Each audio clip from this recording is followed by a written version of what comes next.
You know how people sometimes use zero as an insult? Like, oh, that guy's a total zero. Well, what if I told you that in the grand story of numbers, zero is basically a superhero? Seriously, our entire digital world, everything we do online, flat out wouldn't exist without it. So let's dive into the absolutely epic tale of two of math's most powerful concepts, zero and its wild cousin, infinity. So let's start with a big question. Just think about it for a second. Out of all the numbers you can possibly imagine, 1, a billion, a trillion, whatever, which one do you think really holds the most power? The one that changed everything? I bet the answer isn't what you think. Yup, it's zero. The number that literally means nothing is, ironically, the key to pretty much everything. We're talking calculus, physics, and yeah, the very computer or phone you're using right now. But believe me, it had a long, tough road to get the respect it deserves.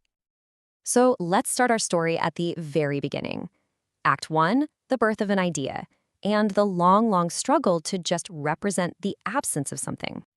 Before zero was ever a number, it was just a feeling, a concept. I mean, for early humans, it was just common sense. You have 5 goats, you make 5 little scratches in the dirt. You have 0 goats? Well, you don't make any marks. Why would you? Cultures like the Egyptians and Greeks had words for emptiness or the void, but these were philosophical ideas, not something you'd use to do your taxes. And this is where things started to get tricky. Take a look at the Babylonians. They had a number system based on 60. On the left, the number 3,661 is pretty clear. But now look at the right. To write 3001, they had to show that the middle column, the 60s column, was empty. So they just left a space. Can you see the problem? Is that number 3001, or is it just 61? It was a recipe for disaster. And their solution was absolutely genius. They invented the placeholder. The Babylonians came up with a symbol, these 2 little slanted wedges, that didn't mean the number 0. It just meant, hey, this spot is empty. The analogy here is perfect. It's like leaving a handkerchief on a bus seat to save it. The handkerchief itself isn't a person. It just holds the spot. This was the very first job for what would one day become our hero, zero.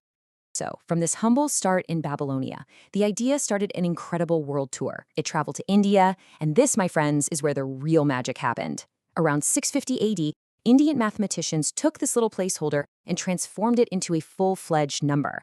They gave it rules, figured out how it works in equations, and even gave it that iconic circular shape we know today. From India, it moved through Arabia, and finally, around 1200 AD, the famous mathematician Fibonacci brought it to Europe. But did Europe welcome this amazing new idea with open arms? No, not even close. In fact, for almost 1,500 years, the West actively fought against the idea of zero. So what was the deal? Why all the hate for zero? Well, it was a whole mess of religious and philosophical baggage. The logic went something like this. God is everywhere and in everything. So how can you have a symbol for nothing? A void is impossible. Some people literally called it a satanic number. Even great minds like Pythagoras wanted nothing to do with it. You know who finally won the argument? Not philosophers. Merchants. They needed zero to do their books properly and not get ripped off. That practical need for good accounting is the direct ancestor of the binary code, the zeros and ones powering your screen right this second. Okay, so we've met our first hero. Now let's flip the script completely and meet the other protagonist in our story. A concept just as powerful but at the absolute opposite end of the scale, the endless, mind-bending search for infinity.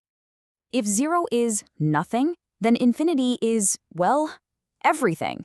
And then some. It's our human attempt to wrap our heads around the idea of the limitless. The ancient Greeks had a word for it, apeiron, which meant the boundless. But it wasn't until 1655 that a mathematician named John Wallis gave it that beautiful, elegant looping symbol we all recognize. Now, I know what you're thinking. That sounds like a ridiculous question, right? How can one endless thing be bigger than another endless thing? They're both endless. Well, this very question drove mathematicians crazy for centuries, until 1873, when a guy named George Cantor came up with an answer that changed math forever. Cantor's logic was just so simple and so beautiful. Check this out. First, imagine a list of all the whole numbers, 1, 2, 3, and so on, forever. Then imagine a list of just the even numbers, 2, 4, 6, forever. Now, common sense tells you there must be half as many even numbers, right? But watch this. You can pair them up, 1 to 1. 1 matches with 2, 2 matches with 4, 3 matches with 6. You can do this forever, and no number on either list will ever be left without a partner. And because of that, Cantor proved that the infinity of even numbers is exactly the same size as the infinity of all numbers. Mind-blowing, right? But here's where it gets even weirder. Cantor also proved that some infinities are bigger than others. The infinity of whole numbers is called a countable infinity, because you can, in theory, list them all out in order. But what about the real numbers, like all the possible decimals between just 0 and 1? That, my friends, is a bigger, uncountable infinity. Why? Because between any two decimals you can pick, you can always find another one in between them. It's a denser, deeper, more profound kind of endlessness. Okay, so now we have our two titans, 0, the champion of nothingness, and infinity, the king of everything. So what happens when we make them face off? What happens when we push 0 to its absolute limits? Well, things get weird, fast. So, a lot of us were probably told at some point that 1 divided by 0 equals infinity. And it kind of makes sense, right? The closer the number you divide by gets to 0, the bigger the answer gets. 1 divided by 0.1 is 10. 1 divided by 0.001 is 1,000. So the pattern seems to lead to infinity. But in the world of pure math, that's just wrong. To really get why, we have to go back to the absolute basics. What even is division? At its core, it's just repeated subtraction. When we ask, what is 15 divided by 3? What we're really asking is, how many times can I subtract 3 from 15 until I hit 0? And the answer is, you can do it 5 times. Simple as that. Okay, now let's apply that same exact logic to 1 divided by 0. The question is, how many times can we subtract 0 from 1 to get to 0? Well, let's try. 1 minus 0 is 1. Okay, subtract 0 again, still 1. You could sit here for the rest of your life for an infinite amount of time subtracting 0 from 1, and you will never, ever get to 0. The operation just can't be completed. And because that question is impossible to answer, math has a very specific word for it. It's not infinity. The answer is simply undefined. It means there is no number in our universe that can possibly be the answer. It's a question that breaks the system. Honestly, the rules for dividing with 0 are just wild. So as we just saw, any number divided by 0 is undefined. It can't be done.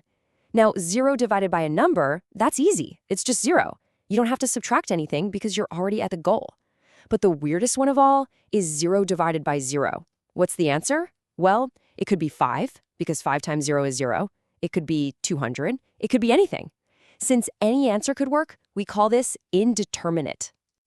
But this whole idea of 0 being a maverick with its own set of rules doesn't stop at division. Oh no. Just when you think things can't possibly get any stranger, let's look at factorials.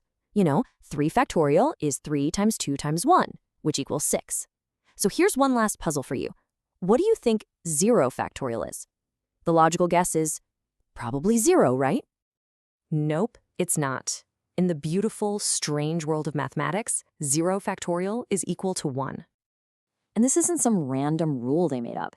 There's a really cool and elegant logic behind it. Just look at the pattern here. To find a factorial, you can just take the next factorial and divide. So 3 factorial is just 4 factorial divided by 4. 2 factorial is just 3 factorial divided by 3. 1 factorial is 2 factorial divided by 2. See the pattern? So to find 0 factorial, we just follow the rule. We take 1 factorial and divide it by 1. And 1 divided by 1 is 1. The pattern holds up perfectly. So we've watched 0 go from being this rejected, satanic idea to the simple placeholder that makes our entire number system work, all the way to a full-blown number with some of the most powerful and bizarre rules in all of math. It is, quite literally, the foundation of our entire digital world. So the next time you hear someone call another person a 0, you can just smile, because you'll know that in the grand scheme of things, they might actually be giving them the highest compliment of all.